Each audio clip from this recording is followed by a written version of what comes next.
live. Just saying.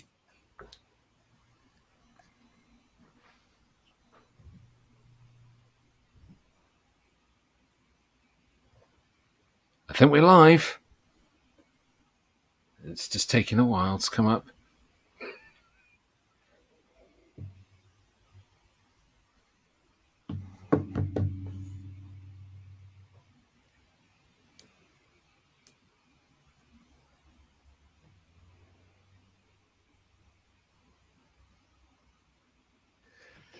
Yes, indeed. I believe we are live. There we are. It's 8 o'clock. It's a Wednesday night, or it's 1 minute past 8 now. And it is the TNG review show. Round of applause. Yeah. Evening, Karen, straight off the bat. And we've got Mazza in chat as well as on the stream. Super fantastic. Monty Ban has joined us on the chat. Good evening, Monty Ban. I'm wondering whether I'm going to have a wrench this evening or whether I'm going to have to type out the questions myself.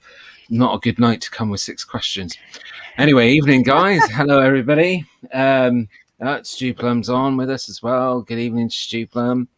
So you'll notice that there's a face missing, and our usual host, Monty Ban himself, is not here this evening.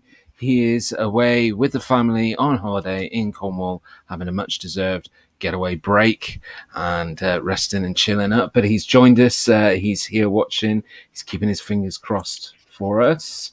It's like he thinks something's going to go wrong. He's a control freak. Yeah. He says, I am. He is. And and because we are missing Monty this evening, we have promoted Maz to captain. So I officially promote you to Captain Maz. There she goes with her 4 pips, and the red uniform instead of our standard blue. Yeah, that would go to command. So honor of the Monty. I'm hosting this evening, but Maz is going to be doing the narration for the review, and we are so lucky we have got Joel joining us, and he is going to take Maz's usual spot, and he's going to do the trivia and the goose, which is going to be awesome. Evening, Joel. Hello.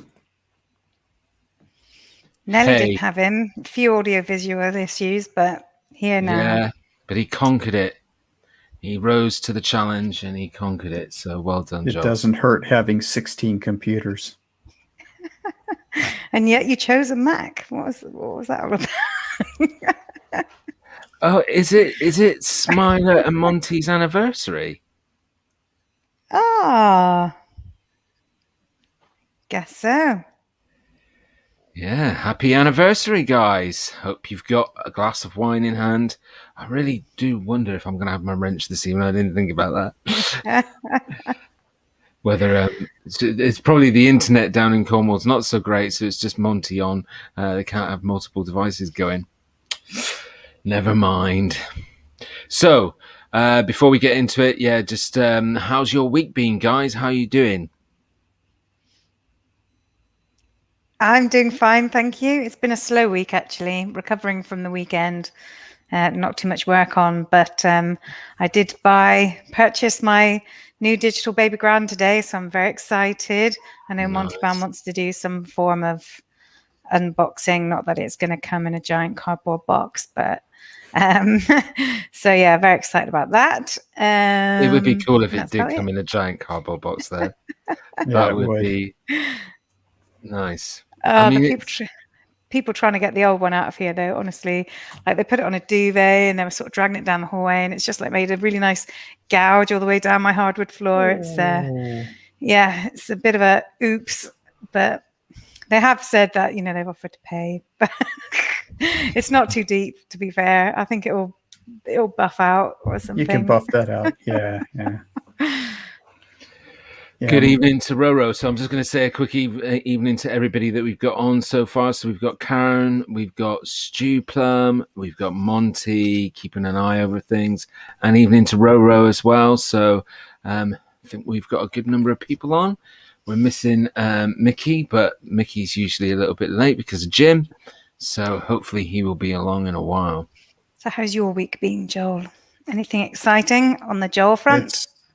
It's been busy as a one-legged man in an ass-kicking contest. So Great. And this is because you are winding up for a lovely long holiday, isn't it? that's Lucky true. git. I'm How going long to are we hopefully talking? be sailing away How long are we talking about? as long as I can. A couple months. So jealous. And I I'm just know. going back to work after not working for 5 months. Yeah, you have 5 months off. God, Yeah. But I didn't get to Yeah. go on holiday. I was locked down. that's true. Locked But down. I did enjoy being furloughed last summer, though. That was pretty cool. Yeah. But Hi, Mickey. it's cool if the Mickey-san. weather's there, but it's not so cool if the weather's not there. Yeah. Yeah, definitely. So Hey, Karen Mickey. went out on her paddleboard. Very good. Oh, yes, she did. Oh, she's got bruises. When was that, Karen? Oh, Yesterday or today? It was a couple of days ago, I think. Oh, and Smiley Rainbow says Monty has poured a prosecco with fresh fruit. But her connection is dodgy, so I may have to type the questions. There you go. You're the narrator and the wrench. How can I do both at once? Okay, so let's kick this off then. Should we get into it, guys? Okie let's do dokie. this. All right, so this evening's episode is, let's get those all important pictures up. It's A Measure of a Man. And I now pass over to Maz to begin the narration. Yes, and apologies, it will not be as detailed as Monty's, so we could be in for a short episode tonight. Ooh, But I've just remembered one more thing I need to mention. 6 questions this evening, guys, if you love question time. So it's full on this evening. The extra special question is an Android question. So if you get that one right, you get to become an android in honor of Data. So we'll come to that, and I'll confirm the amount of TNG points as we get into it in a little while. Cool. So Stardate 42523.7, I believe, en route to a new starbase 173 with crew rotation scheduled and offloading of experiment modules. No idea what they are. And this starts with cuts to a poker game, which obviously becomes quite sort of a repeating theme of having poker in Riker's quarters, but this is the first time, which is pretty cool. So Brian wants to sit to the right of the dealer because he thinks it's good luck, and Data's the way he says it. He says that would seem to be superstition, as if to say you couldn't possibly be superstitious. But O'Brien says it's just a fundamental truth. So I guess he's had consistent bad luck on the other side of the dealer. So Riker's dealing. He asked them to ante up. They have 5 card stud with nothing wild, which I don't know how many poker players are out there, but that means you have like 5 cards all in your hand, no sort of shared or community cards. So Data thinks it's going to be simple because it's really a question of mathematics and statistics. He's going to see a certain number of cards. He knows that they can only be in certain combinations. He can do all the statistics in his head. And of course, because the bets will indicate the relative strength of the hand. He would not be welcome. He would not be welcome in Las Vegas, that's for sure. Mm-hmm. Well, yeah, because he could do card counting, but it's more the fact that he just assumes that everybody will bet honestly based on what's in their hand. So, I think O'Brien says it's time to pluck a pigeon. I've never heard that phrase before. Is that an American phrase? It's just, you're basically fleecing somebody. Yeah, it's like leading a lamb to the slaughter or something, I guess. That's correct. Yeah. So, so I don't really fancy Data's odds, even though he's a human calculator. So they basically go around a few times, and then we've got a couple of queens and an ace against a bunch of hearts, so potential flush, and they bet, and then it's too rich for O'Brien, and it's basically just Data and Riker left, Mano and Mano, and they kind of had this moment where they're staring at each other, and Data's like really trying to figure out what's going in Riker's head. It's just intense. It's quite funny as well, the look on his face. And he says, "Is that what's known as a poker face?" and Data basically folds, and Riker had nothing. And it's interesting because Riker's response is like, to that question, is that a poker face? Is that are you gonna go then? And if somebody did that, I would probably see that as a bluff. Like, you're eager for me to go, but Data is so oblivious to bluffing. He didn't even notice that. Well, this is it. I mean, Data's a complete noob, isn't he? He doesn't really understand those kinds of intricacies of the game.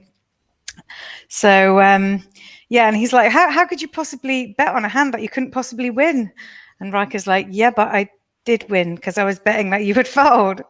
So it's a bit of a lesson for Data. And I take it there was no trivia you picked up on, Joel, about this first scene? Actually, there's a couple interesting things. One is it's the first time they use poker game, which you said, but it's actually it bookended by the very last episode has a poker game in it, All Good Things, and it's kind of a way of wrapping up the whole the crew and their interaction and the series. It's pretty nice. I had another bit of trivia about this whole scene because it wasn't going to be the original opening scene for the episode.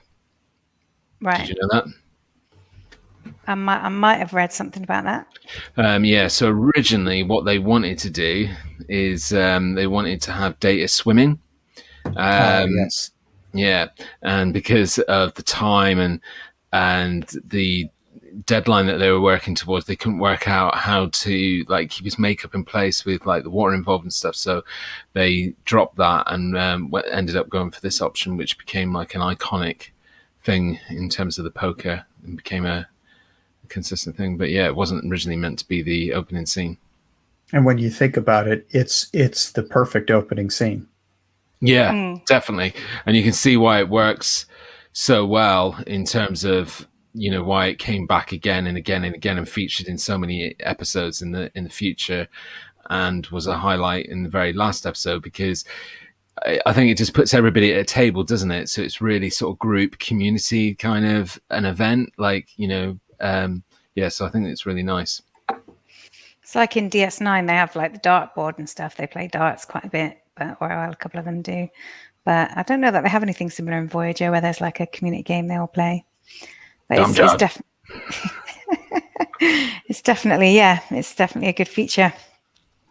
Yeah, that's a good point from Mickey. He would swim like a rock. Yeah. No, it's not Domjad in Deep Space Nine. It's what's the game? The Ferengi game that they play. Dabo. Yes, Dabo. That's it.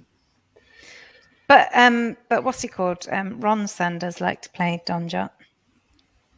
I can't remember I can't remember his name. Nog. So you were half there. So anyway, just to close up that scene, the deal then passes to Pulaski. She wants to play a 7-card high-low with a boy on the last card, and the man with the axe takes all. So I didn't know what half of that meant, but a 7-card high-low, apparently that means that both the highest hand and the lowest hand, they split the pot. And when it comes to the last round, you've got to say, you generally have to state whether you're going for the low or the high. I've never heard of that in poker before. And then the man with the axe is the king of diamonds because he carries an axe. Okay, so then we cut to Picard on the station, I believe. He sees a lady and says, "My God," walks over to her. She's called Philippa Lavoie. And he says, "Oh, so you're back in uniform. It's been 10 years, but it seems like 50. And at that point, I was like, is that a good thing or a bad thing? Is that a compliment? I'm not quite sure. Question time. Question time, yeah.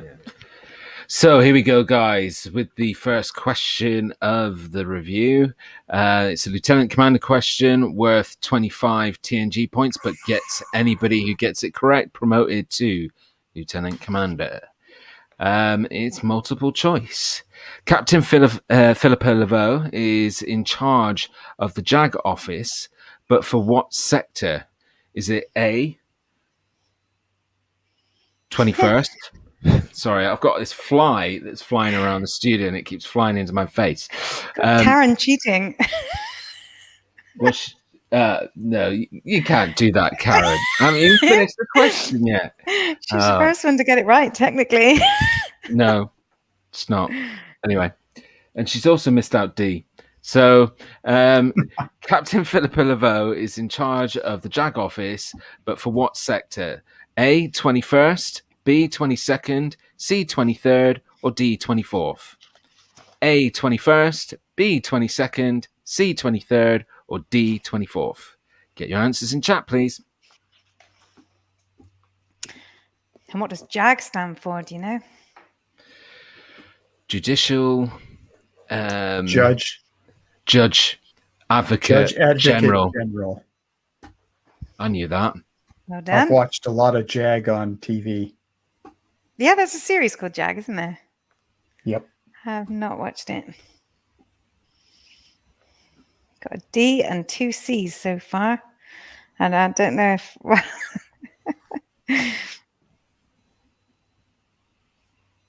yeah. You can carry on. Well, yeah, I don't know which of Karen's answers was going to count. Anyway, okay, so yeah, and it's interesting because they're there chatting, and then you can sort of see the Enterprise kind of drifting by in the window. I thought that was quite cool. And I don't know, there's some sort of weird chemistry between them, and I think Picard says, if we weren't around all these people, I'd like to, and she says, smack a chair across my teeth, which I thought was a bit of an odd thing to say. And then he says, and some other things, and she says, ain't love wonderful? And you just think, what, love? Well, that's because they were in love, or what does Data say? They had a relationship, and she prosecuted him for the Stargazer event. You remember the Stargazer? So yes, indeed, exactly that. So that's why. But yeah, it was like in the mouth. It was just a sudden like, ooh, love interest for Picard. Kind of came out of nowhere. So, and then I think it's the credits, roll credits. Roll credits. How are we doing on the pictures? What was the next picture? Do you know? I have no idea. Let me just check. It will only take me a second. Here we go. Oh, there's the poker game. That's the intense, that was the intense look. Nice. And is that? Oh, and that's Philippa Laveau. And the Enterprise in the window. Yeah. See, Gary, you're not doing your job. Sorry. It's my first time. Give me a break. I know. I'm only usually joking. By this point the pictures aren't even on the screen. That's true. We're on the third one. Sorry, Monty. No, just joking. Bless. Okay, so shall we go through answers then before we get into the next scene? Because I think everybody's answers are in. We've got the real D from Karen. So we had 2 Ds from Monty and from Karen. Remember, Monty's our resident expert, so that's making things look good for Karen. But then we've got Stu Plummer on the C and Mickey Early on C as well.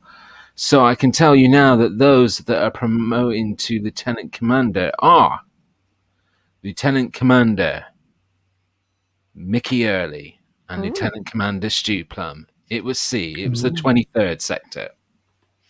Nicely done. Those guys. So, back to the space station. There's a lot of these outside shots of the space station throughout this episode, but it's quite nice looking space station, to be fair. So basically, they talk about the fact that Philippa is in charge of the JAG office, and they're just kind of starting out. She's got a couple of scared ensigns, that's all, and she really wants to make some good law out there in the sort of frontiers, I guess. So Picard's a little bit surprised that she's back in Starfleet, but she says it's still the best place to be.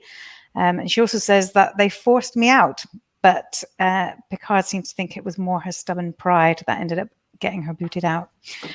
And as Joel mentioned, she prosecuted Picard when he lost the Stargazer, and she mentions that that's standard protocol. So I guess there's a lot of these kinds of hearings that go on when ships are lost and things like that. And Picard accuses her of enjoying her job too much and liking the adversarial process more than she likes getting to the truth. So I think that was quite a harsh burn from the Picard. And interesting, there's a couple interesting references in this episode. One is that some of the decorations in here are from Coming to America. So they must have gone out and ripped the wall off of Coming to America. And you can see it over on the side when he's first sitting down, behind him when he's drinking coffee. Very cool. Oh yeah, it kind of looks all kind of sort of African, tribal. Yeah. And there you go. That's crazy. They must have been like in the same studios or something. Monty's shared an interesting point, and I'm sure he's referring to the outside shots that you see of the space station, but he said that the space station's from Star Trek the motion picture. So I'm presuming It's the outside graphics that they reused. Cool. I mean, the Enterprise looked massive compared to the space station. I don't know if you recall that. I can remember when, because you see that scene, you see it floating past the window, and then you see it from outside, and it's almost like half the size of the space station. Well, I suppose they have got thousands of people on board. Yeah. The space station looks like the one in Wrath of Khan that's orbiting the moon.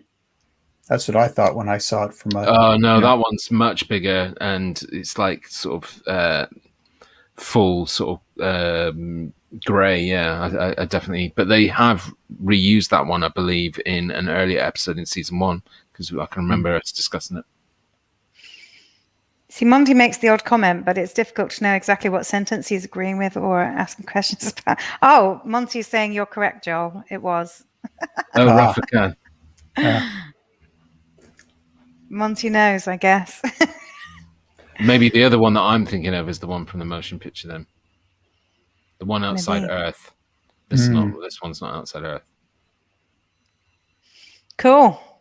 So anyway, Picard says that he hopes that she's learned some wisdom, and she's like, "Oh, there's a sense of order to my world while you're being a pompous ass, but you're still a very sexy man."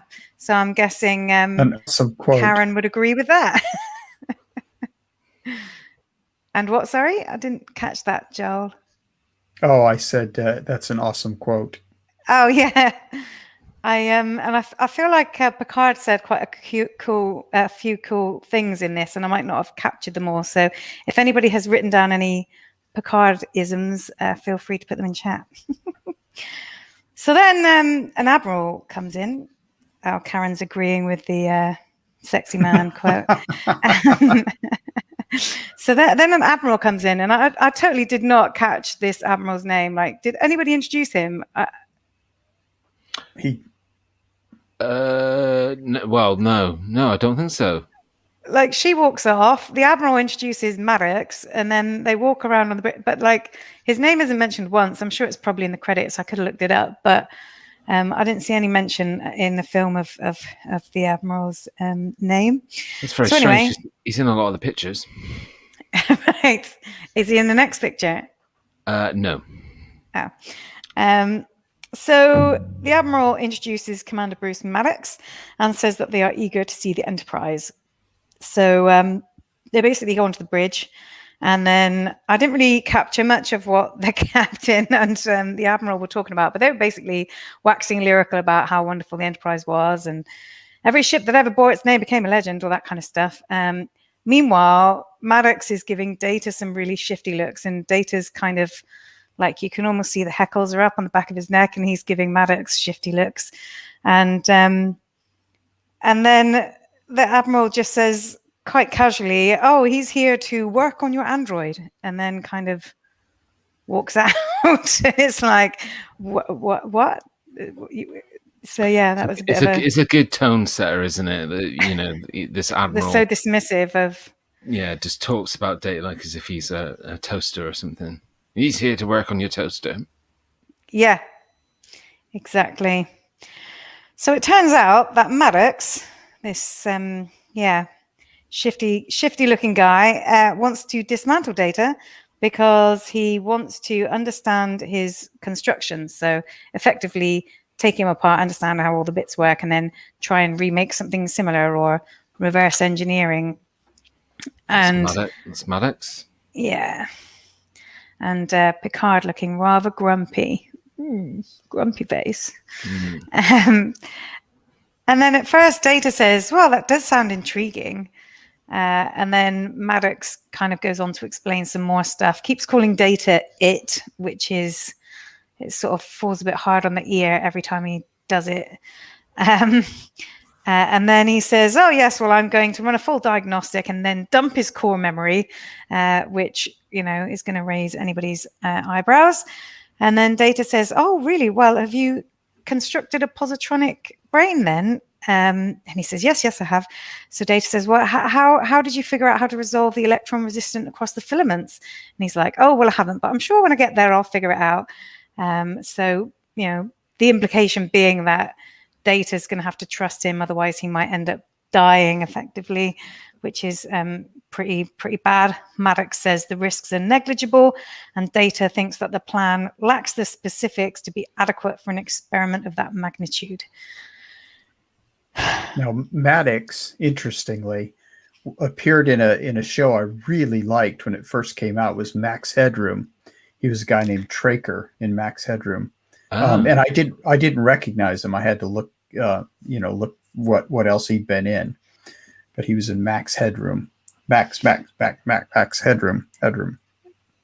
I could have sworn a couple of episodes of one of the other people there was some reference to Max Headroom. So I don't know, it must have been some kind of feeder or some might have been some relationships or associations across the crew or something. But yeah, cool. And a couple other interesting trivias, if I can just shoehorn them in here. One is that he's from the Daystrom Institute. And of course, we meet Dr. Daystrom running his AI, who's running the original Starship Enterprise in one of the original series. So he founded the Daystrom Institute, which became kind of a thing for AI. And that's where Maddox is from. And of course, that's where we find that pops up in Picard as well. Yeah, that's right. Because Maddox has progressed his technical expertise by then, hasn't he? And the things he's that he's building. Built a brain. Yeah. Monty Barnes says Max Headroom is in a future episode. Yes, he is. That's the right. Actor? Yeah, the actor. Yeah. There you go. He does a terrible Australian accent, by the way. What, he's an American. In TNG? No, not in TNG. He's in something else where it's a series, and he has the most horrible. It's like me doing an Australian accent. Anyhow, good eye, mate. Good eye, mate. That's no knife. This is a knife. Yeah, I mean, you're both terrible. Well, crap. I don't know about amateur dramatics, guys. I mean, Gary studied theatre and performance. Yeah, I was purposely doing Cockney then. No. Anyway, so where are we? Picard says that he can't allow Data to submit himself to the experiment. So, obviously, not worrying about Data or not wanting Data to be put in the position of having to sort of defend himself. He jumps directly to his defense, which I thought was quite sweet. And then Maddox produces some orders, which is basically going to separate Data from the Enterprise and reassign him. And says, kind of, you've got no choice, which is sad. He's got his transfer orders. Transfer orders, yeah. So back in, I think, Picard's ready room, is it? And Data comes in, and so Picard says, "We have a problem." Data says he will not submit, and Picard says, "Well, he's got to consider Starfleet's interests as well as thinking about Data's interests." And Data makes an analogy to the fact that, I mean, by Starfleet interests, obviously there would be some benefits in having a Data on board every ship is effectively what Picard's implying. And Data makes an analogy with Geordie's eyes and says, well, they see better than human eyes. So does that mean that everybody should be made to have their eyes replaced with cybernetic eyes?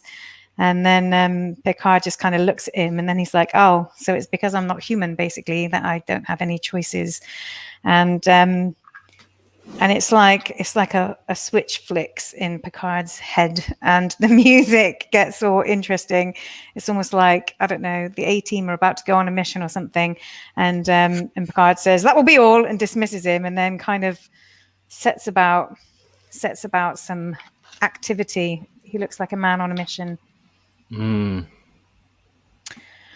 So next he goes to see Philippa again, and asks for some help with the legal jargon. So he's been doing lots of research, and he's basically like, none of this makes sense to me. And she summarizes that he can say no to the procedure, but you can't block the transfer. And so Picard is worried that, once Data's separated and once he's with Maddox, perhaps they'll be able to pressure him into it or something. And he doesn't trust Maddox as far as he could throw him. So he thinks it's unjustified and unfair, and Data should have some kinds of rights. I'm just wondering if there's anything in chat that I'm missing. I take it you guys keep an eye on it. Monty's just spamming us with loads of cool trivia. So is he? Yeah. Most of the Bacardi it's almost series like he would be good running this show. Yeah. We'll have to invite him on next week if he's free. That's probably an idea. The guy who played Data's granddad, so another actor who was in Max Headroom was the guy who played Data's granddad a couple of episodes ago. So that must have been the one. I said there was like a few weeks back. I remember reading something about Max Headroom. Must have been that guy. Okay, cool. So, and then Philippa Lavoie, I think it's Lavoie, isn't it? Lavoie, Lavoie. Yep. It sort of looks at Picard and she's like, "Oh, all this passion over a machine," and she says it in quite a flirty way, and Picard's just like, "Don't start with me."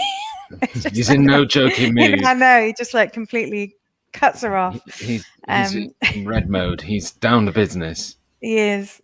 So basically, she says, "Well, he could always resign," and she sort of softens her tone a bit and says, "I can't believe you came to me with this like it was a compliment." And he's like, "Yeah, you're the JAG officer. I had no choice." So this is where, I mean, you were saying earlier that they were, they were, I don't know what they were, because they never really directly sort of say what happened. I don't know if you've just sort of found it in trivia or whatever, but it seemed to me as if she liked him more than he liked her. That's for sure. But it sounded like they had some kind of assignation, shall we say? Yeah, if you know what I mean. Class. So next we go to Data packing his belongings, and I've got to say, I mean, if I had to pack up my worldly belongings into something that was like slightly larger than a lunchbox, I think I would struggle. But he seems to find it quite easy. He's got his hologram and his medals and his book. I guess when you've got replicators, you don't need to take so much with you. Yeah. I guess. And he can't really forget. A uniform. He doesn't really ever come out of uniform, does he? Not at this stage, anyway. Well, unless he gets oil stains in it, he doesn't have to worry about it. Well, I suppose he might have less knickknacks than a human. Maybe as an android, he's not got the proclivity for collecting that people do. But I don't know. It's a bit like with Odo's quarters, we're always really Spartan. Sort of different species. So then Maddox walks in and picks up the book that Data had just gone and fetched, and starts reading a passage. Question time. And remind me about the picture after I've done this question. I can't remember this question. Oh, here we go. So this is a Lieutenant Commander question. So for those guys, that'd be Monty and I believe it was Karen that didn't get the Lieutenant Commander promotion. This is your opportunity to catch up. For the other guys, it's the opportunity to increase your lead in TNG points. So Lieutenant Commander question worth 25 TNG points.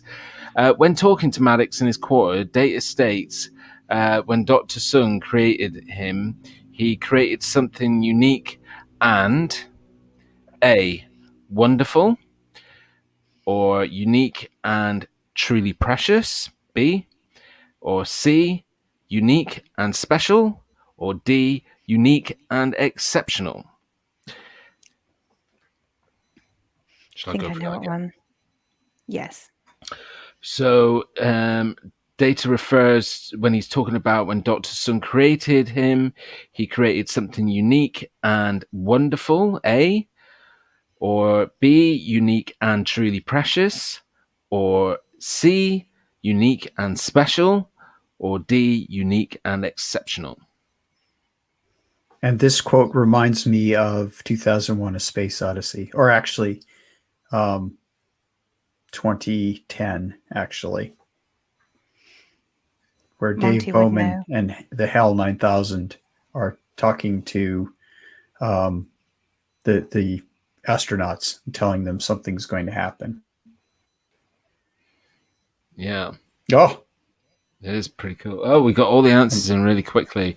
I think this Wow. question really stumped everybody. What are you thinking? I'm thinking about Monty's comments saying that it really broke his heart to see Data packing up his couple of belongings. I think Monty got a bit emotional. I can remember getting emotional with the Tasha Yar thing when he puts that on and he's like looking at it and I'm thinking, oh, the one love of his life so far.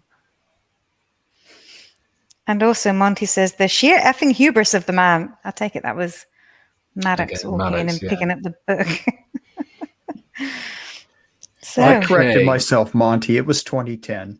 What's going to happen? Something wonderful.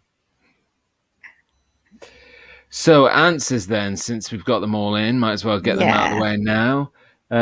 Sorry everybody, nobody got any points there. No, I'm joking. Everybody got points. So Lieutenant Commander promotion for Monty Ban and Karen, and 25 TNG points to all our Lieutenant Commanders. So the roundup so far is we have Lieutenant Commander Stu on 50 points. What? It's just Mickey's comment. Data's nuts and bolts were tingling for Tasha. So we have Lieutenant Commander Stu Plum on 50 TNG points, Lieutenant Commander Mickey on 50 TNG points, and Lieutenant Commander Monteban on 25 TNG points, and Lieutenant Commander Karen on 25 TNG points. And Mickey's saying this was the first time he knew of this love interest. But Mickey, you've watched it from the start. Don't you remember just watched season 1? The Naked Now? It was like the second or third episode. And they basically all got like drunkish. And then Tasha invited Data to her quarters and said, "Are you fully functional?" And he said, "Yes, I'm programmed in multiple techniques." And she said, "You duel," and kind of grabbed him and pulled him into her bedroom. Yowza. I don't remember any of that. When she had slick back hair. a quick side branch on here. When Gene Roddenberry read the original script, he didn't like the idea of a lawyer and such because they wouldn't have crime in the 24th century. But of course they did in the original Star Trek, didn't they? Where people were being murdered on many planets. So they certainly had crime. But anyhow, he didn't like the idea. But Melissa Snodgrass, the writer, told him that even if they didn't have crime per se, people would have to settle kind of civil disputes and such. So it went ahead. Yeah, like And we have who bumped whose starship? that's Whose right. insurance is it Hey, on? dude, you ran into my Enterprise class starship or Galaxy class, sorry. That's going to cost like 60 million to fix that ding. Don't have currency in the future. Yeah. What else? Gold press platinum.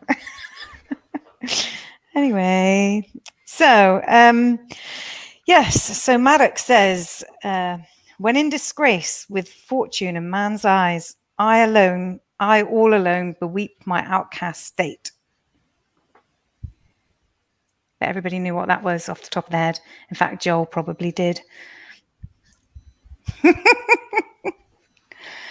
Smiler says we're doing a great job. Thanks, Smiler. Oh, thank you. Yes, That's always good to know, but I knew anyway. I meant it's always great to hear, but I knew effing anyway. hubris of the man, as Monty said earlier. Yeah. That's right. So it was a Shakespearean sonnet. That's right. Maddox says, is it all just words to you, or do you fathom the meaning? So he's, again, just making that inference that Data doesn't really have a heart or soul or, any kind of emotion, which I guess is technically true. And Data kind of says, isn't it customary for somebody to knock before entering? So yeah, basically you've just been really rude, dude. And so Maddox once again tries to kind of convince him and says, your memories will all still be intact. But Data, and I think Data puts this really well in that he said, distilling facts down could lose the flavor of the moment. And, he talks about poker as an analogy for you can know all of the facts, but actually, the experience of doing it is something quite different. He says there's an ineffable quality to memory, and it's the essence of those experiences that he's worried might be lost. I think it was very eloquent description of quite an abstract concept by a machine. Some great scripting in this episode. I mean, I I love the word ineffable. It's just it's just such a great word. It has been voted one of the top Star Trek episodes ever. So it's in the top group. Definitely. Yeah. It's interesting. Rated the top in the series. The whole Shakespeare reference ties a lot of these episodes together and is used repeatedly as a background for Patrick Stewart, Jean-Luc Picard, who also is a Shakespearean actor and also played in many Shakespeare productions. So it's kind of a cool full circle. It's very fitting. I wish he had been the one speaking those words rather than Maddox, though, but never mind. Just to mention, since you were talking about the popularity of the episode, I was reading that this is both Brent Spinner's favorite episode of TNG. Michael Piller, who wasn't a producer on the show at the time, but becomes a producer later on, he says that this is in his top 3 favorite episodes. It's Patrick Stewart's second favorite episode after Inner Light, and it was also Marina Sirtis's, who plays Troy, her favorite episode as well. It's pretty good, and gotta say. Mm-hmm. So Maddox says, one way or another, we are doing this, and Data says, no, we're not, because I've resigned. And he goes on to explain that, which was the question, that Sung had added to the universe when he made Data, and that if he's destroyed, something would be lost, and Data feels an obligation to protect that man's dream by not allowing him to submit. So Maddox gets a bit angry and decides to try and seek legal remedy to the issue. So they go to Philippa's office. And there's a lot of interesting kind of body language and placement of people in this scene, I think.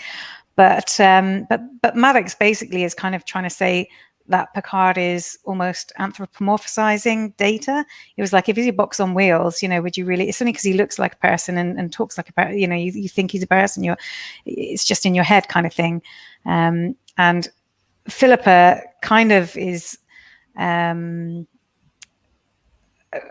sort of echoing what Picard's saying, really. She's like, you can't just seize people. And Maddox is like, but he's not people. He thinks they're mad, basically, for thinking of a machine as being a person. And Picard sort of says, we're working for Starfleet. Like, we can't contravene our own kind of rules and regulations. We can't just make this up as we go along. And Maddox makes what is actually probably quite a good point. He says, if the Enterprise computer decided to refuse a refit, would you let it? Because we've said before that the Enterprise computer is basically one of the most advanced AIs ever made. So, yeah, I mean, if it decided to want to do its own thing, would it be allowed? Would it be considered Starfleet property? So I think it was quite a good analogy. But it isn't self-aware. Yeah. So that's the difference. And Data's not a ship. That's right. Yeah, Mickey, but then that just the way, feeds into what Maddox is saying about, it's only because he's in the shape of a person that we feel that way. Mickey, what? Mickey started something. He said, "Leave our wee mate Data alone." He said he threw some hate at Maddox, and we've got multiple people echoing that sentiment. So I guess Maddox is going to get a kicking, and Data is apparently going to get a hug from Karen. Yeah, and Smiley Rainbow feels really protective of Data too, and Data does have like a bit of a kicked puppy look throughout most of the episode, which just makes you feel even more for him. So I mean, Okay, what, Karen? So basically, she ends up saying, well, there might be some legal precedents for this, and so Picard says, well, if there is, then you better go find it, because a decision with this kind of, ramifications should have some kind of support behind it. So, we need to kind of treat this decision properly, effectively. Set precedents. Yeah. Just reading what Monty said. Finally, with Maddox, G has found someone to dislike more than Dr. Pulaski. True. The first time I watched this episode, I think I was living in the States, and I then made it my job to seek where this actor lived that played Maddox, and that's why you've not seen him in anything since, basically. wow, Nice, like it. Did he get some good hate mail? Poop on his doorstep. Yeah. Anyway, so then Data has a leaving party, and there's a whole thing with wrapping paper where he's being really careful, and Wes, who I think that's like his only bit in the whole episode, as well as Troy, it's the only time they're in it, I think. Wes says, "You're missing the point," so Data just kind of rips the wrapping paper up. I think that personally, that was a bit of a one small goof in this episode. The way he's so precious about the paper, and he says about how it can be saved to be reused. Well, everything comes from the replicators and gets thrown back into the replicators and turned into energy. So everything basically gets reused anyway. So he wouldn't have that whole we'll save it and use it for later. They just throw it back into the replicator waste. true. Oh, Have we lost Maza? We've lost Maza. Oh my lord. We've lost our narration. Yeah. Oh dear. That is not good. Oh, she's back. Hello. Hello. I was just going to message to say I've lost you guys. Oh, we thought you beamed out. Okay, I'm back. Phew, I was like, oh my god, how are we going to continue narration? I've got no notes. I'll just have to just talk about the episode and wing it. Yeah. Wing it. Yeah. Fingers crossed that was a blip. Yeah, don't go again. Anyway, and then Geordie's in the background looking all depressed and says it's not fair, and then Data says that he'll miss Geordie, which is a bit of an moment. I wonder if that also made Monty Brown feel a bit mosh. So basically, Lavoie, the JAG officer, she's finished some research, and she says that based on the acts of the Cumberland in the early 21st century, Data is the property of Starfleet and therefore cannot resign or refuse to take part in what Maddox wants him to do. So Picard automatically wants an appeal. She says, well, I've got no staff. So Picard says, well, you've got to have some kind of way of dealing with this. And she says, yes, I can use senior officers on the ships to represent the legal defense and such. And Picard, you will therefore represent Data. And Riker, you will act as the prosecution. Dun, dun, dun. Question time. Okay. So when Riker gets hold, this is a commander question, sorry, by the way. So commander promotions available to everybody, and it's worth 50 TNG points. When Riker gets told he will have to represent the prosecution in Data's trial, he states that he can't because Data is his what? No multiple choice on this one. I know. Too easy with multiple choice. Say. So I'll repeat the question again. So, sorry. When Riker gets told he will have to represent the prosecution, Data's trial, he states that he can't because Data is his what? Question mark.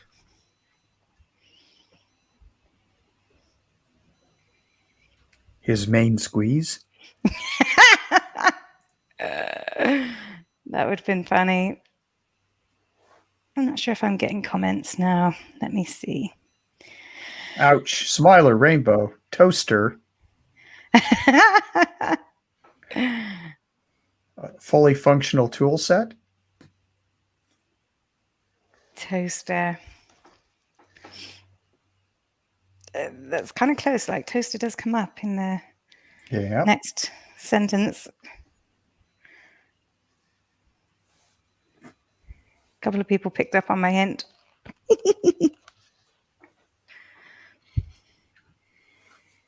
No hints, please. Anyway, should I continue? Yeah. So Riker basically tries to refuse, but she says, when people of good conscience have got like some sort of moral dilemma or a decision to make, then it's incumbent upon us to come together and try and make these decisions sensibly. And also, she says, besides, if you refuse, Data is a toaster and has no rights. So she basically forces him into doing it.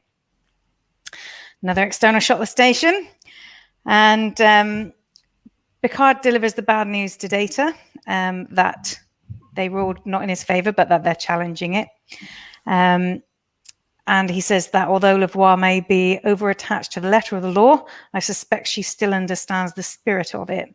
Picard also asks Data if there's anybody else he wants to represent his interests, but he's quite happy with Picard doing so. And then we cut to Riker, like a bit of a longish montage of him doing some research, seemingly getting nowhere until he finds a diagram with Data's off switch, which is a bit bad. And he's like, yes! And then he's like, oh, crap. It's like his face falls. There's another, this is a kind of a cool little head nod there. It's on one of Data's parts, it's oscillation overthruster, which is a reference to Buckaroo Banzai Across the Eighth Dimension, which was an awesome film back from probably the dawn of history. Nobody here is probably alive to see it except for me, but it's a great, really weird film. 1984. That's going on my list. Buckaroo what? Buckaroo Banzai Across the Eighth Dimension. Cool. And the guy who's the main Monty character might have seen it. Yeah, he probably has. The main character in it is the main character in RoboCop, the original RoboCop. Oh, well, there you go. Definitely on the list. Cannot say I've ever heard of it. Nope. Sorry. Monty's dropping off. Dropping off? Yeah. Apparently they've got something better to do on their anniversary than watch this. Bless them. Thanks for joining. See you guys later. Bye. So, proceedings are, I can't even read. Was that say covered? I think started.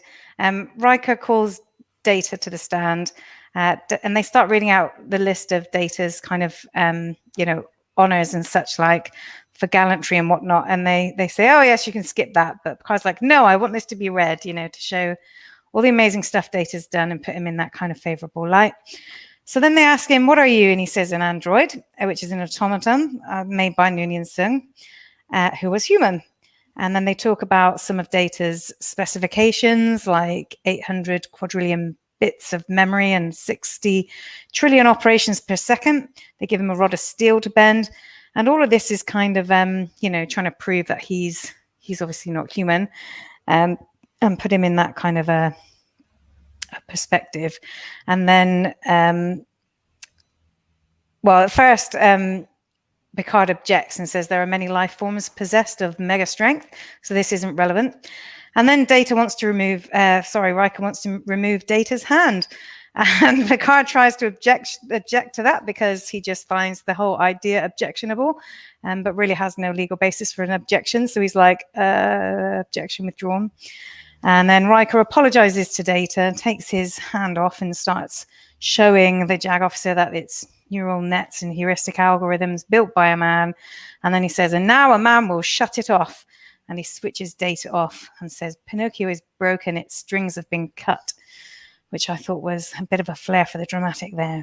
Yeah, let me show a picture of that, which I've been flicking through the last couple of minutes. But yeah, there we go.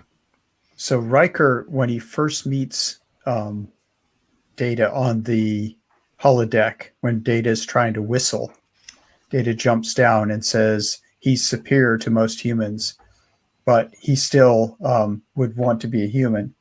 And as he walks off, Riker says, "Nice to meet you, Pinocchio." Yeah. So nice tie-in there. I'd forgotten about that. One of my favorite quotes. He wants to be a real boy. Bless him, he does. Yeah, this was I can remember watching this the first time round, and it was a really painful scene to watch. I was so angry at Riker. My blood was boiling. Do you want to give any answers to the last? I've given them. Oh, you've done it online. I see.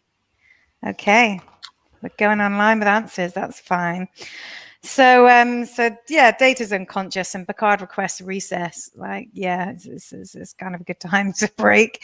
And then there's a scene with Guinan, and and he's basically telling her that Riker's argument was pretty devastating, and and Picard has sent people in his crew to their death before. He's put them in perilous situations, but that this feels different.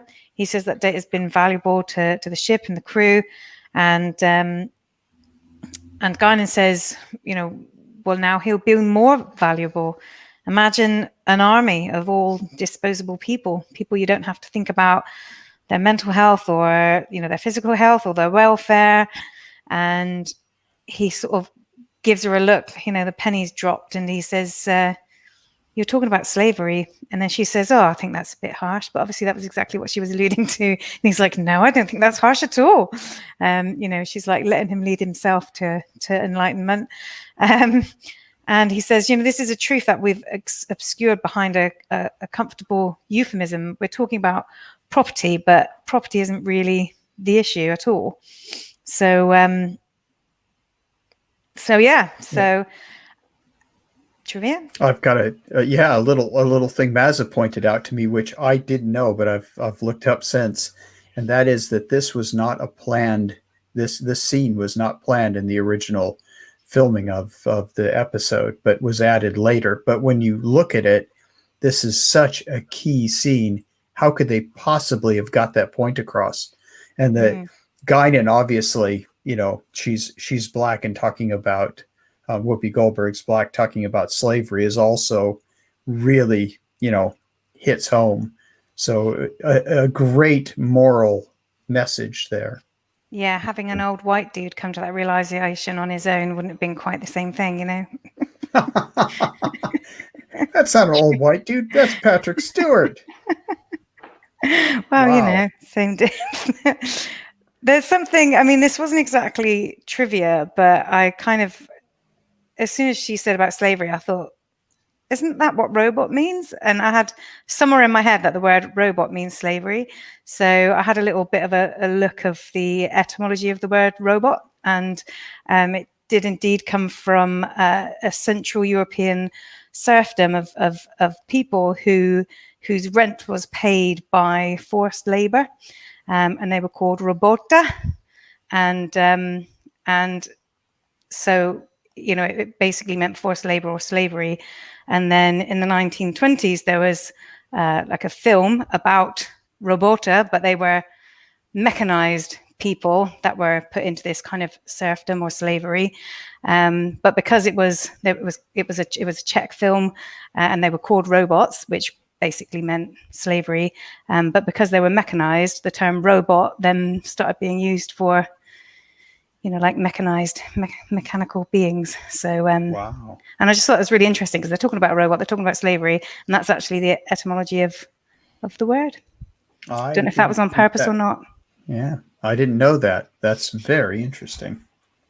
There you I knew go. where it came from. I knew it came from the Czech play, but I didn't realize that came from that basis. See, even when I'm not doing trivia, I found a little nugget of trivia. Yeah.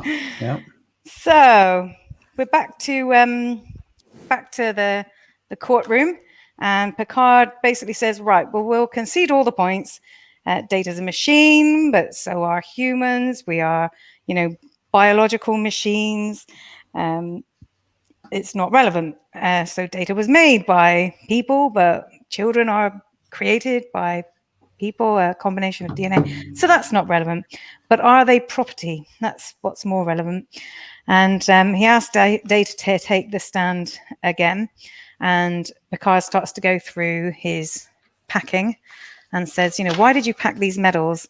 And sorry, I just... Oi, Mazalessa, the old... Yeah, sorry about that, Karen. So yeah, he just wants the medals. And then there's the book, and he says, why have you got this? And he says, well, you gave it to me, and it's a reminder of friendship and service. He says, and then this, and then has the hologram of Tasha. Data initially says, I don't want to answer because I gave my word, but Picard says Tasha would understand. So basically, Data says we were intimate, and you can see the JAG officer's head kind of whip up, like she wasn't expecting that one. And he says that Tasha was really special to him. So there's no cross-examination from Riker. And then Picard calls Maddox to the stand as a hostile witness. Dismisses his credentials in the same way that Riker tried to dismiss Data's previously. And then asks whether he thinks he's sentient. And they start talking about sentience and the fact that it's about intelligence, self-awareness, and consciousness. So Picard says, well, what makes me sentient then? Prove that I'm sentient. Let's have that conversation. What makes me so different? So they start talking about, well, you're self-aware. And he says, well, let's go back to intelligence. Data's obviously intelligent. Okay, that's a given. I'm intelligent. So what's self-aware? And they talk about it for a little while. And then Data says, where are you right now? And Data kind of describes his environment. And he's talking about, the fact that they're debating his rights, his right to choose. It's all about, his status and his life. And Picard says, well, that seems pretty self-aware to me. So it's really, it all comes down to consciousness and how you define that. So he asks Maddox if he likes Commander Data, and he says he admires him. And he says, and you want to construct more of him? And he's like, well, yes, of course. Well, how many more? And he says, well, hundreds or thousands. And obviously Picard's kind of leading him down this path, a very well-crafted path, and says, well, if you make thousands, doesn't that become a race? And won't we be judged for how we treat that race? He's already met 2 out of the 3 criteria. If there's any doubt at all, then surely we need to kind of, err on the side of caution. And then he says, what would happen if he shows signs of consciousness? Do you know? Do you? And starts pointing at everybody in the room. He gets like super dramatic at that point. He does very well.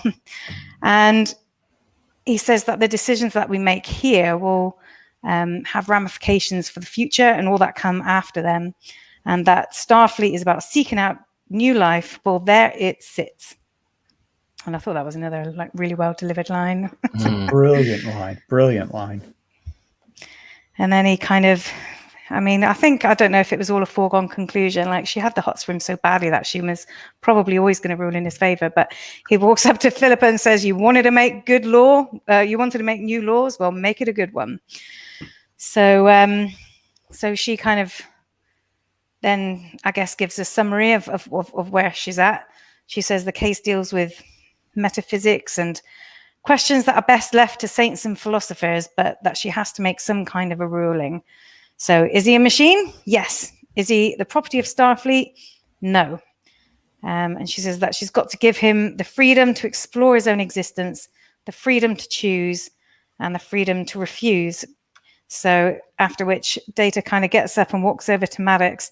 And you almost have a feeling for a second that he's going to say, "No, I've got the right to choose. I choose to go ahead." Question time. He doesn't. Question time. So going straight on to the Android question. I had to drop the Commander question because Maz covered it in a narration, so it wasn't going to be useful for me to do that question because it would have been straight there for you. So no worries. So this is the Android question. This is worth 75 TNG points. So just to give a bit of a roundup of where we are now that Monty's left the show. So we've got Karen in the lead on 75 TNG points. Commander Karen, sorry. And then we've got Lieutenant Commanders Stu Plum and Mickey on 50 TNG points. So this one's worth 75. At the end of the trial, when Captain Philippa has ruled in Data's favour, he has a word with Maddox, after which Maddox describes Data with one word. What is that word? Is it A, remarkable, B, astonishing, C, unique, D, special? What is the word that Maddox used to describe Data? A, remarkable, B, astonishing, C, unique, or D, special? Answers in chat, please. I think I know. I think it's in my notes. There's an interesting segue here about the whole Shakespeare. One of the quotes that is in Hamlet from the book that Picard gives to Data it's a quote from Hamlet that says, "He was a man, take him for all in all. I shall not look on his like again," which I thought was really interesting when they use that quote with Data. You know, he's a man, but we'll not see his like again. And it's kind of a foreshadowing of what happens eventually to Data. Yes, good point. Wasn't there I think I read somewhere in the Triv, but I can't remember all the details, but something about what the title of this episode is. It's come from like a bunch of different places or something. It has, but I can't remember what the quotes were. Well, quite annoyingly, there's quite a modern film with the same title. So anytime you Google this, all that nonsense comes up. Hadn't thought about that. So it's from Samuel Johnson, by the way, right, Samuel Johnson. The true measure of a man is how he treats someone who can do him absolutely no good. Or Plato, the measure of a man is what he does with power, but obviously they're not alluding to that. And then Martin Luther King Jr.'s the ultimate measure of a man is not where he stands in moments of comfort and convenience, but where he stands at times of challenge and controversy. That man could do a speech. Yeah. And go MLK. A couple of those apply in this situation. Yep. I mean, Data is very kind and, he's very selfless. That's how he won all those medals for honor and gallantry and goodness knows what. And very cool. Okay, where are we at? While you're looking, shall I dish out the answers? Okay, yes. So the answer was getting the 75 TNG points is both Mickey and Karen, who came in with A, which was correct, which is remarkable. Nice. So Data basically says to him, continue your work. I find some of what you propose intriguing.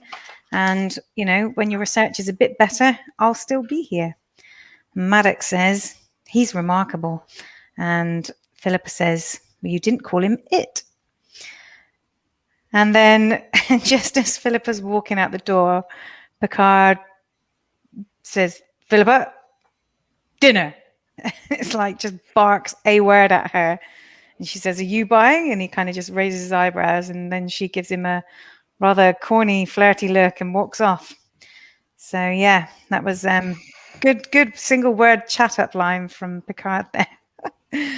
So then we cut to Riker. And, I thought at this point when I was watching this the second time, I was thinking, oh, my God, I bet I've missed a whole load of Riker maneuvers.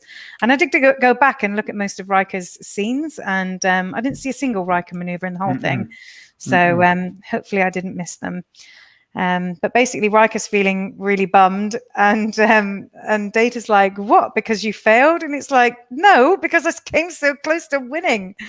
And Data points out that Riker never wanted to be on the prosecution, and had he not, then Data would have been summarily ruled against. And so, he basically made a sacrifice in order to save him, and that he will not forget it. And Riker says, "You're a very wise man," and he says, "Not yet, but with your help, I will be." And then they have a nice little slap on the back and walk out, best buddies again. He shows humility too. Yes. So bravery, honesty, humility. He's perfect. He's pretty darn cool, except he has the emotional depth of Teaspoon. At the moment. That's true. That is true. So that's as much as I have on the narration. Excellent. Well done. A brilliant job on the narration. Round of applause for Matt. Thank you, Mr. G-Star. And was there any more trivia or goofs? Anything Joel? we didn't cover?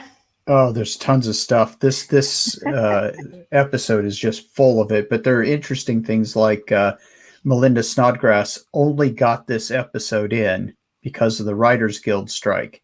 So she submitted this because they were running out of scripts, had it looked at, and selected, which was interesting. And also, she, although she was an attorney, she had been a writer for quite a long time and published a short story in an anthology that was also in which also George R.R. Martin was published. So kind of that's interesting. Game of Thrones link there. And she wrote a story for the pocketbooks edition of one of the original Star Trek series. And I think, what was that called? The Tears of the Singers. I don't think I've read it. No. Yep. Yeah, Monty probably has. Yeah. And I might be completely imagining this, but did I read that she has like a version of this episode with like 13 minutes extra footage? 13 minutes extra. That's correct. Like, would like to get my hands on that. Like, I think they digitally remastered it or something.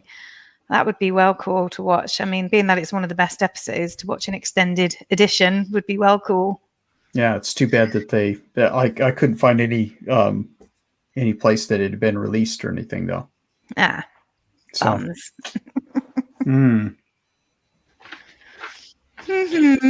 Okay, well, we got something in chat from Mickey. He said, supposedly the courtroom was made from the bridge of a former TNG episode or Klingon film.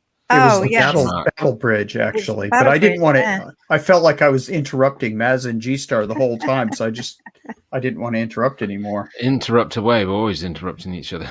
I always just go, did you know? That's like my favorite phrase. I just go, question time. I don't have one of those cool effects things. Nor do I. Okay, so guys, while everybody's thinking about what they're going to score this episode, I mean, it's not rocket science, come on, but let's get the last question out, and it is the captain question. As usual, it's about fastest on the button. There is no multiple choice on this question, and it is the captain promotion, and it's worth 100 TNG points. So even Stu can catch up and draw with Karen. if he gets in there first. But it's still everyone's game. So let's get into that last captain's question. So, taking you back to the beginning of the episode, as I often do with the captain question. In the poker game at the beginning of the episode, what hand does Data have? I need the poker term. In the poker game at the beginning of the episode, what hand does Data have? And I need the poker term. And Joel and Maz, you can type in chat as well if you want. No, I'm not going to do that. Joel can. No, I can't because I didn't log in. Oh. I didn't have time, so I can't chat. And also, like, even if I got 100 points, I definitely wouldn't win because some people have already got over 100. It's true. I do remember the hand he had, though. So, we have an answer in from Mickey. And it is the correct answer. So, Stu, Plum, and Karen, save your fingers because it is the fastest on the buzzer. And unfortunately, and Stu's just followed in with the same answer as well. So, yeah, correct answer, Stu, Plum, unfortunately, but just a little bit slower than Mickey to the keyboard. So, that means that we have another case of Captain Mickey Early. I think he was captain again last week. But it means that the points finish on 225 TNG points for Mickey, 150 for Karen, and 50 for Stu Plum. And we also had Monty on 75. Karen was letting the dogs out. Who You let chose the wrong dogs time, out? Karen. Karen did. Who let the dogs out? Who? Well, Karen, that is a in the 70-year-old trying to future, type you quickly. will know that the captain question always comes at the end. I'm sure she's given that excuse before, and she said I was letting the dogs out. But never mind. You pay It's for always pets. next week. Now, as you know, I've been hosting this evening, so I don't have access to Monty's tables where we Oh, the spreadsheet. record the spreadsheet where we record the scores. So what we will do is next week, on next week's episode, that's the first thing that we'll cover because one, we'll have to get Monty's points for this episode, and then what we'll do is we'll add in the points for the questions. So that'll all be done when we get to next week. If that makes sense to everybody. Cool. We're still scoring though, I presume. Yeah, we're still going to score this evening, and I'd love to. I'm presuming that Joel doesn't have a paddle, but that doesn't matter. If you've got a bit of paper there, Joel, that you can write your score on and then hold it up, that would be awesome. But don't worry if not. I am just trying to find out whilst. Right. Okay, that's good. Okay, right. So I need to get my scores sorted out. Give us your scores in chat as well, guys. That would be super awesome. Very important to get your thoughts. Oh, we've got some big scores in already. We've got Mickey straight in with an 8. Karen Karen says with a 9. Stu Plum says 9.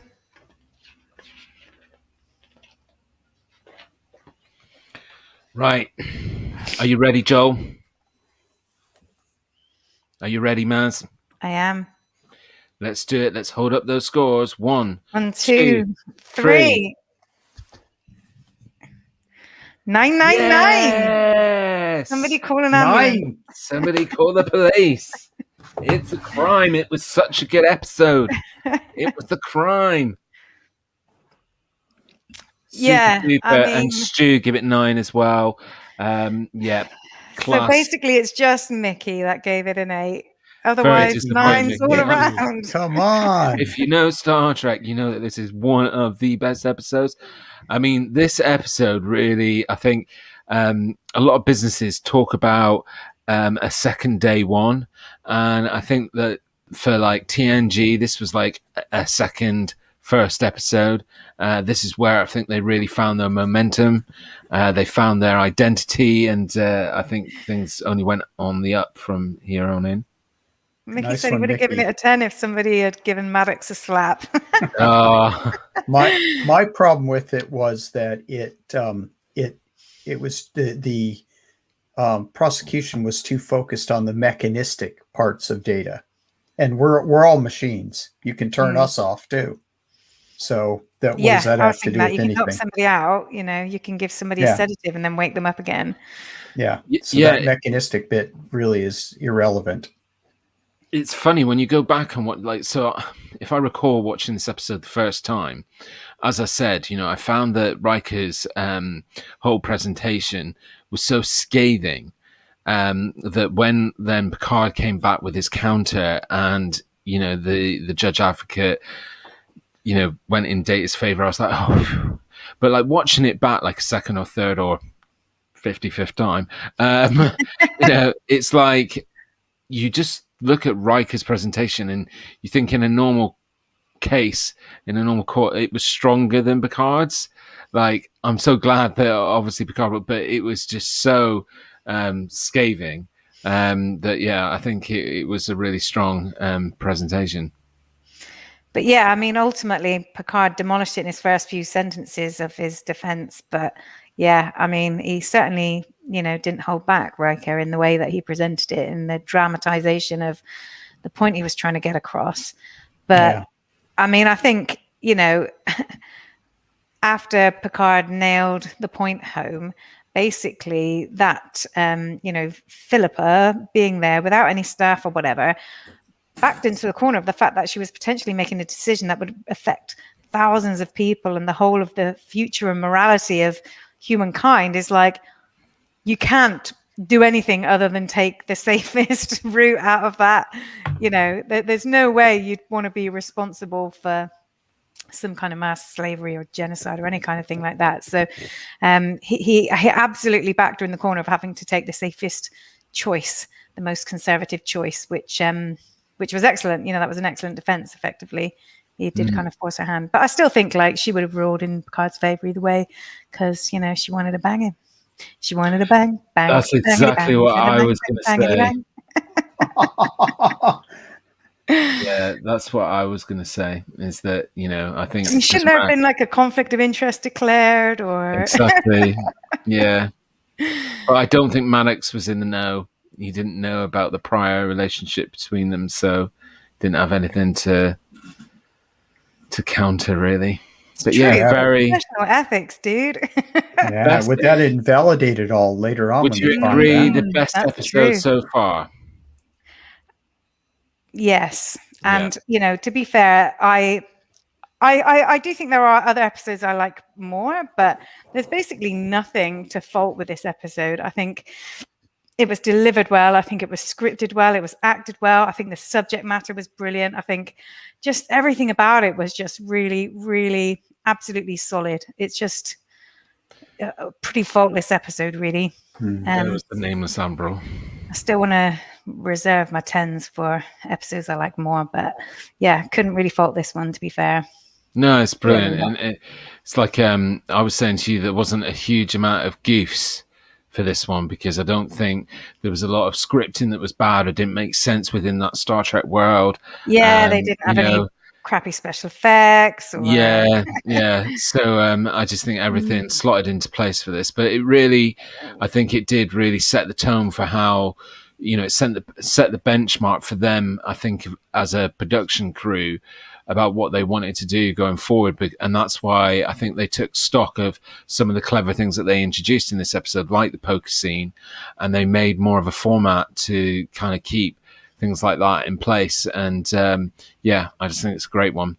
So when G said about the effects, then you went, "Ooh, what were you thinking?" Well, there were the old screen effects that they, the black screen, blue screen, green screen. Where you could see them standing there with the Enterprise in the background on the space station, and it was quite clearly, somebody had gone in and cut out around them. But that was we're talking analog digital effect or analog effects, video effects back then. Yeah, it was just amazing to be able to do that. Yeah, it's like I think it's based on what we've observed in previous episodes in season 1 and some of the early season 2, where some of the effects, even though that this is late 80s, early 90s, was still a little bit crappy for even the time. You know, some of them were similar to the kind of level effects that you saw in the original series. You know, sort of set drops and stuff like that. So yeah, but I think Maz has a really good point that the backdrop for this episode, the narrative doesn't require, you know, because it was all pretty much just all on the space station or in quarters, so there wasn't any need for any major big effects. And yeah, wow, good guys. I'm not supporting Pulaski or anything. I just pointed out a few tiny little things. The co-host jumped right down my throat. He didn't. Mickey and Karen are having a bit of a funny thing in chat where Mickey's saying maybe Philippa was just after a free dinner. And Karen says, I'd have elbowed her out of the way and given her a microwave meal as compensation. And Mickey says, or put her out of the airlock by mistake. Then she would have been lost in space. Ouch. That's a bit cruel. A bit harsh. Oh, no. Besides, she did have one of the best put down lines ever for Picard. It was a pompous received ass. From him. Oh, no, pompous for ass, him. Yeah. About him being a pompous ass. I just had to laugh when I heard that again. It was good. Very good. All right. Well, I just want to take this moment to say that I think Joel's done a brilliant job this evening on the trivia and the few goofs that are around for this episode, as we were saying. But no, brilliant. Thank you ever so much for joining us. Really filled an awesome get. I think it allowed Maz to do a really great job on the narration and just focus on that side of things. So awesome. And as I mentioned, guys, we'll do a roundup of Monty's points and add them all up and see where that episode then sits in the grand scheme of things. And we'll make sure that the question time points are added next week. Next week's episode is an excuse if I pronounce this wrong. The Dolphin. Delphine. Prince. Yeah. See, I thought it was the Dauphin. I thought it was French, but I have Dauphin. no idea. Yeah, sorry, it is Dauphin. Like Dauphin potatoes? No, it's IN on the end. Yeah, but that doesn't matter. That's how the French pronounce it. I don't speak French, Mazza. I can do a little German, little Spanish. Un petit peu seulement. That's more than mine. Yeah. So, and I should have said it much earlier, but if you guys, I'm sure you have, because you're also supportive. If you haven't done so already, please like this stream. That would be awesome. The Night Stew Plum, thank you. And as usual, Stew Plum. Thank you to all you guys for joining us. Captain Mickey, Commander Karen, Lieutenant Commander Stew Plum, and thanks for Monty and Smiler joining us on their precious anniversary whilst they're on holiday. So, thank you, everybody, and we will see you all again next week where we do it all over again. Lots of fun. Thank See you guys. Bye-bye. Bye.